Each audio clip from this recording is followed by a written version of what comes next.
Hello guys, வணக்கம் மக்களே. Big பாஸோட டே 61ஓட promo தாங்க பார்க்க போகிறோம். ப்ரோமோவில் பார்த்திங்கன்னா பிக் பாஸ் ஃபஸ்ட்டு பர்ஃபார்மரான மிச்சம் இருக்கிற அவங்க எல்லாருமே வந்துட்டு அங்கே கொடுத்துருக்க போர்டை வந்துட்டு அவங்க கழுத்தில் மாட்டிக்கணும். நீங்கள் எதனால் வந்துட்டு ஃபஸ்ட்டு பர்ஃபார்மராக ஆயிருக்கீங்கன்றதை பற்றி ரீசன் நீங்களே யோசிக்கிறீங்கன்றதை எழுதிக்கணும். ஒருத்தரும் தமிழ், இங்கிலீஷ் எல்லாத்துலேயும் எழுதிக்கிறாங்க.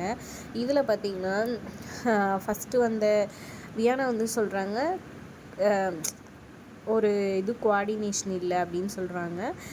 அதே மாதிரி வினோத்துமே வந்துட்டு டீம் ஒர்க்கு கரெக்டாக இல்லை அப்படின்ற மாதிரி அவரும் சொல்லி போர்டு போட்டுக்கிறாரு. அமித் வந்துட்டு நான் வந்துட்டு ஃபஸ்ட் பர்ஃபார்மர் ஆனதுக்கு காரணம் என்னோடய கேரக்டர் நான் சரியாக புரிஞ்சிக்கல, சரியாக இது பண்ணல, அதனால கூட இருக்கலான்ற மாதிரி சொல்கிறாங்க. அது பாரு வந்துட்டு எங்கேயோ ஒரு இடத்துல என்னோடய இதுலேருந்து நான் லூஸ் ஆகி வெளியே வந்துட்டேன், அதனால் கூட இருக்கலான்ற மாதிரி அவங்களும் போர்டு மாட்டிக்கிறாங்க.